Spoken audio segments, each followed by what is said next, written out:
चुनावों के नज़दीक आते ही जो राजनीतिक दल हैं वह अपनी सरगर्मियां तेज कर देते हैं। उसी के तहत लगातार जो राजनीतिक दल हैं वह अपनी पहुंच जनता तक बनाने के लिए लगातार जनता से जुड़े हुए हैं और लगातार कार्यक्रम पे कार्यक्रम। सुंदरबनी नौशहरा की अगर हम बात करें तो लगातार यहाँ पर जितने भी जो पॉलिटिकल एक्टिविस्ट हैं, जितने भी यहाँ पर जो राजनेता है, वह जनता को और जनता की प्रत्येक जो दुखती हुई रग है उस पर हाथ रखने का कोई भी जो मौका गंवाना नहीं चाहते। इस समय सुंदरबनी के डाक बंगला में मौजूद हैं भारतीय जनता पार्टी के जिला नौशहरा के प्रभारी दिनेश शर्मा जी। कार्यकर्ताओं के साथ यहाँ पर बैठक की और जितने भी जो उनके आगामी कार्यक्रम हैं उनके ऊपर विस्तार में चर्चा की। उनसे बात करना चाहेंगे और जानना चाहेंगे कि आज की जो बैठक हुई उस बैठक का क्या उद्देश्य था, किस मकसद से आज आपने कार्यकर्ताओं की यहाँ पर बैठक सुंदरबनी के डाक बंगला में कॉल की। धन्यवाद राजेंद्र जी। हमारी ऐसी बैठकें जो हैं वो लगातार चलती रहती हैं, कोई विशेष ऐसा कुछ नहीं होता। कार्यकर्ताओं के साथ लगातार हमारा बैठना रहता है। और आज की जो बैठक थी उसमें प्रमुख तौर पर हमारे जो कोर ग्रुप होता है, ज़िले का कोर ग्रुप, उसके लोग थे और उसके साथ साथ हमारे जो सीनियर लोग थे हमारे इस ज़िला के, हमारे डीडीसी, बीडीडीसी और सभी सीनियर लोग इस बैठक में मौजूद थे। ऐसा कि कल हमारी प्रदेश की कार्यकारिणी जो है वो जम्मू में होने जा रही है। जम्मू नहीं, इनफैक्ट वो जो है सांबा ज़िला में पड़ता है, वहाँ अखिलेश फार्म में जो है वो कि 6 महीने के बाद इस बार ये हो रही है कि 3-3 महीने के बाद हमारी प्रदेश कार्यकारिणी होती है, ऑल इंडिया लेवल की कार्यकारिणी होती है, उसके बाद ज़िलों की कार्यकारिणी होती है। 3 महीने का होता है, लेकिन ये कोविड के कारण ये बीच में एक गैप आ गया था। वर्चुअल जो है वो कार्यकारिणी हुई थी, 6 महीने पहले कटरा में हुई थी, उसके बाद कल जो है ये कार्यकारिणी है। उसमें भी हमें जो पिछले इस कार्यकाल में जो हमारे काम हुए हैं उसकी रिपोर्टिंग देनी पड़ती है और वो सारा एक चीज़ें डिस्कस करनी थी। वहाँ पे अपनी कुछ बातें रखनी होती हैं, वो चीज़ें डिस्कस की। और उसके 1 हफ्ता या 10 दिन के दौरान हमें जो है ज़िला कार्यकारिणी करनी होती है, तो वो भी हमें कल उसकी डेट, स्थान वगैरह सारे वहाँ देने होते हैं। तो वो हम यहाँ बैठ के वो डिसाइड कर रहे थे। इसके साथ साथ हमारा एक ट्रेनिंग का प्रोग्राम है। उस ट्रेनिंग का प्रोग्राम आने वाले दिनों में, अगले 10-20 दिनों के अंदर वो हर ज़िले में होने जा रहा है। उसमें 2 रातों का कार्यक्रम जो रहता है और ज़िला के जो मेन कार्यकर्ता होते हैं वो उसमें रहते हैं। तो उसका स्थान और उसकी डेट्स जो हैं वो फिक्स करनी थी। और इस तरह कुछ और हमारे जो पार्टी के कार्यक्रम है उस पे ही हमारी वो ये जो मेन जो चर्चा थी। आपने जिस प्रकार यहाँ पर कोविड की बात की, अगर कोविड की हम बात करें तो यहाँ पर काफ़ी समय से जो स्कूल कॉलेजेस बंद हैं और सुंदरबनी की अगर बात करें तो सुंदरबनी को एजुकेशन के सेक्टर में मिनी केरला के नाम से जाना जाता है। यहाँ का डिग्री कॉलेज काफ़ी समय से जो आदर में लटका हुआ था, उसका कार्य तो शुरू हुआ, बिल्डिंग बनकर भी तैयार है। क्या उम्मीद लगाएं जो यहाँ के जो छात्र हैं, स्टूडेंट हैं, क्या उम्मीद लगाएं कि जो नेक्स्ट जो सेशन शुरू होगा क्या वह उसी डिग्री कॉलेज की इमारत में शुरू होगा अथवा जो एक मिडिल स्कूल के 4 कमरों में डिग्री कॉलेज चल रहा है उसी पे चलेगा? ये अब हम बैठक में बैठे हुए ये बात भी डिस्कस हुई है कि जो बिल्डिंग है वो कंप्लीट हो चुकी है और उसमें शिफ्ट नहीं किया जा रहा है। तो यही हुआ कि कल हम वहाँ प्रदेश कार्यकारिणी में भी इस बात को रखेंगे और उनको कहेंगे कि जो नेक्स्ट सेशन है, जब भी क्लासेस शुरू होती हैं तो वहाँ जो नई बिल्डिंग है उसी में इस डिग्री कॉलेज को शुरू किया जाए।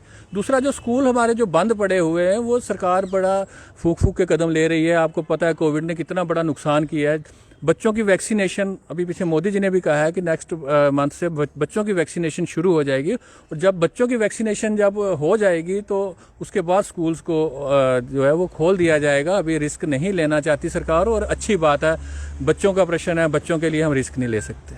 तो जिस प्रकार जनता तक अपनी पहुंच को यकीनी बनाने के लिए भारतीय जनता पार्टी कोई ना कोई कार्यक्रम लेकर जनता में आती रहती है। एक कार्यक्रम यहाँ पर और आज से 4 दिन पहले डिस्कस हुआ था कि भारतीय जनता पार्टी एक जनता के साथ जन अभियान, जो जनता को साथ जुड़ने के लिए एक रथ यात्रा निकालने जा रही है। उसके आप चुनाव यहाँ के जो जिला नौशहरा के प्रभारी भी आपको उस बैठक में मनोनीत किया गया था। ये जो रथ यात्रा है, क्या हेतु है? ये रथ यात्रा आपको जो सत्ता की दहलीज तक पहुँचाने के लिए जनता को रिझाने का कार्यक्रम है अथवा जनता के लिए कोई सौगात लेकर आ रही है? धन्यवाद राजेंद्र जी, आपने प्रश्न पूछ ही लिया। लेकिन मैं आपको बताऊं कि वो यात्रा अभी जो है वो फिलहाल जो है वो स्थगित की गई है, क्योंकि ड्यू टू कोविड के कारण जो है वो यात्रा जो है वो अभी उसकी नेक्स्ट जो तिथि है वो उसकी बताई जाएगी। अभी वो यात्रा जो है वो स्थगित है। इस नाते से वो यात्रा का क्या स्वरूप रहेगा, किस प्रकार की होगी, उसके साथ जो है वो जो टोली जहाँ फ्रेम हुई थी वो टोली में हमारे डीडीसी साहब भी थे, डीडीसी अपने शेरी और डीडीसी जो है वो सुंदरबनी ये भी हमारे साथ थे। और बहुत से लोगों के एक सहायक के रूप में जो है वो एक टोली हमारी बनी थी। उस टोली का काम जो है वो जनसंपर्क के साथ साथ लोगों के घर तक पहुंचने का एक जो है वो मोदी जी के द्वारा जो चलाई गई स्कीमें हैं, मोदी जी के द्वारा जो चलाए गए कार्यक्रम हैं, वो उनको घर घर तक जो है वो पहुंचाने के लिए वो उस यात्रा का आयोजन था। फिलहाल वो यात्रा जो है वो उसकी तिथि जो है वो अभी स्थगित है। वो तिथि आगे जब भी होगी वो बताई जाएगी।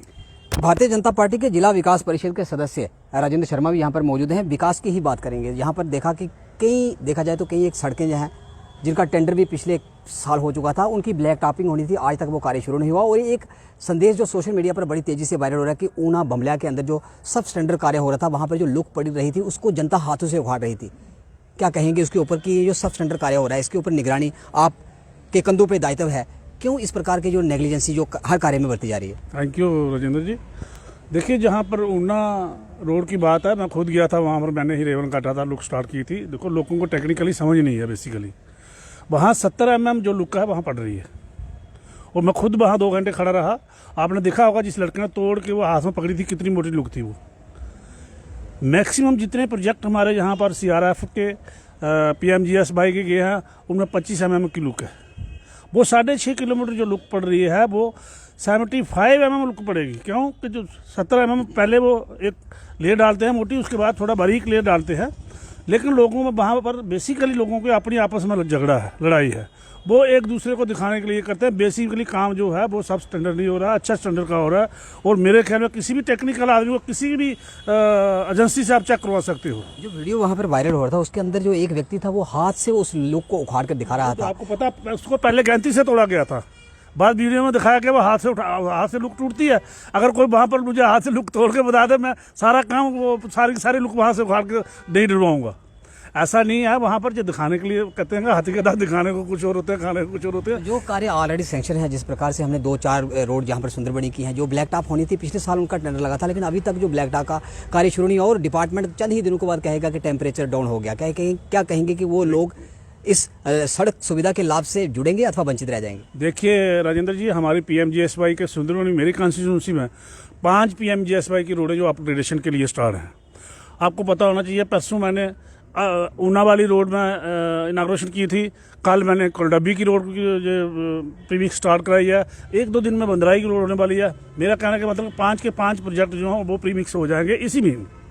एक और जो बड़ी लंबे अरसे से एक डिमांड जनता करती आ रही थी, पहाड़ी क्षेत्र की अगर नहोती सड़क की अगर बात करें तो लगातार वहाँ पर प्रदर्शन भी हो रहे थे। एक संदेश लगातार वायरल हो रहा है कि नहोती को बड़ा तोहफा मिलने जा रहा है। क्या तोहफा है वे? देखो, नहोती की जो रोड थी उसकी वाकई ही प्रॉब्लम थी। काफ़ी देर से जो बड़ी बदतर सी हालत हो गई थी रोड की, नहीं चलने होता था, गाड़ी नहीं चल सकती थी। लेकिन सब लोगों ने जोर लगाया, काफ़ी कोशिश की, सब लोगों के प्रयासों के बाद अब वो टेंडर हो गया। आपको पता होना चाहिए कि रजौरी का ठेकेदार है, किरण जी हैं कोई, जिन्होंने वो टेंडर लिया 2,45,00,000 का। वो काम स्टार्ट होने जा रहा है, बहुत जल्द वो भी कंप्लीट हो जाएगा। तो भारतीय जनता पार्टी के आप वरिष्ठ नेता हैं, बायोवृद्ध नेता हैं, किस प्रकार का आशीर्वाद आने वाले कार्यक्रमों के ऊपर भारतीय जनता पार्टी को आपकी ओर से मिलेगा? धन्यवाद। ऐसी बात है कि आने वाले जो कार्यक्रम हैं, हमारे ये कार्यक्रम लगभग पूरा साल भर चलते रहते हैं। हमारी पार्टी जो है वो ये कार्यक्रमों की पार्टी है। हम हमेशा जनता के बीच में रहते हैं, और इसी तरह हमारे जो नेताजी हैं श्री रविंद्र रैना जी, वो भी जनता के बीच में 24 घंटे जनता को उपलब्ध रहते हैं। तो आने वाले जो कार्यक्रम है हम पूरा सहयोग कर रहे हैं, और पूरी अपने जो हमारे जिलाध्यक्ष हैं उनके साथ हम पूरी बैठ के हर कार्यक्रम का बड़ी बारीकी से हम अध्ययन करते हैं, और उसके बाद उसकी कार्य रूप तैयार करते हैं। और मेरे ख्याल में बहुत ही बढ़िया कार्यक्रम आगे होने वाले हैं। धन्यवाद जी। तो आप सुन रहे थे कि जिस प्रकार यहाँ पर भारतीय जनता पार्टी के जो नेता, तमाम नेता यहाँ पर विकास की बड़ी बड़ी बातें कर रहे थे। जनता को विकास जनता तक पहुँचे, इसके लिए मूलभूत सुविधाओं को जनता तक पहुँचाने के लिए लगातार यहाँ पर दावे किए जाते हैं। लगता था कि चुनावी जो बिगुल जहाँ पर जम्मू कश्मीर के अंदर अगर विधानसभा चुनावों की अगर बात करें तो लगता है कि आने वाले चंद ही दिनों के अंदर जो विधानसभा के चुनावों का जो बिगुल बजने जा रहा है, क्योंकि जिस प्रकार से यहाँ पर राजनेता सक्रिय हैं, लगातार जनता के बीच में कार्यक्रमों के ऊपर लगातार कार्यक्रम लेकर आ रहे हैं। अब वह दिन दूर नहीं कि जब जम्मू कश्मीर के अंदर विधानसभा के चुनाव होंगे, चुनी हुई सरकार होगी। फिलहाल आप जुड़े हैं बाहु एक्सप्रेस के साथ। वीडियो जर्नलिस्ट सचिन राणा के साथ। बाहु एक्सप्रेस के लिए मैं राजेंद्र राणा।